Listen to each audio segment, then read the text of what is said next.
ივლისი მნიშვნელოვანი დღეა. საქართველოში არჩევნების მეორე ტურია, ბრაზილიაში კი უმნიშვნელოვანესი საფეხბურთო მატჩი. საქართველოს ხელისუფლებაში მიაჩნიათ, რომ პირველ ტურში დაბალი აქტივობა, რომელიც CSKA-ს მონაცემებით ამ მომრჩეველთა 32%-ში ადგენდა, არა მათმა მუშაობამ, არამედ ფეხბურთმა გამოიწვია. მოვუწოდებ თბილისელებს, მოვუწოდებ ჩვენს ამომრჩევლებს, უფრო მეტი აქტიურობა გამოიჩინონ მეორე ტურზე და ზოგიერთი ადამიანი იმედი მაქვს, რომ მომავალ ტურზე არ გადაყვება ფეხბურთის ყურებას და მივა საარჩევნო ურნასთან და საკუთარ ბედს გადაწყვეტს ისე, როგორც მას მიაჩნია საჭირო. მიუხედავად იმისა, რომ საფეხბურთო მატჩი 8 საათზე მაშინ დაიწყება, როცა საარჩევნო უბნები უკვე დახურულია, G-News TV-ს მიერ გამოკითხული მოსახლეობის უმრავლესობა არჩევანს მაინც ფეხბურთზე აკეთებს.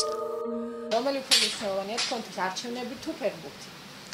ფეხბურთი საერთოდ არ მაინტერესებს, არ უყურებ. არჩევნებშიც ნაკლებად ვარ ჩართული საერთოდ პოლიტიკაში. ალბათ ფეხბურთი სასარგებლო პრიორიტეტი გადაწყვეტა. ფეხბურთს უყურებ მეგობრებთან ერთად. მე მგონი უფრო არჩევნები. ფეხბურთი უფრო გართობა და არჩევნები უფრო ქვეყნის საქმეა. ნინო კაპანაძე ერთ-ერთი იმათაგანია, რომლისთვისაც ფეხბურთი ცხოვრების ნაწილია. გაზეთ ჩემი ხარაგაული ჟურნალისტი ამბობს, რომ ფეხბურთსა და პროფესიას შორის არჩევანის გაკეთება რთულია, თუმცა საარჩევნო უბანზე ყოფნაც ფეხბურთის ყურებას ამჯობინებს.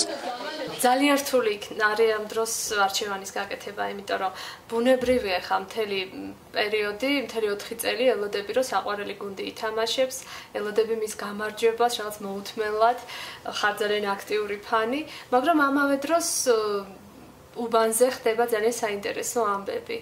ძნელია ეს, ნამდვილად ძნელია. არც გავამტყუნებ ალბათ ადამიანს, რომელიც ფეხბურთის ნახვას არჩევს არჩევნებზე იმ დღეს წასვლას. რა არჩევანს გააკეთებს მოსახლეობა და ვინ ვის გაუტანს გოლს, ეს ზუსტად ერთ კვირაში, 12 ივლისს გაირკვევა.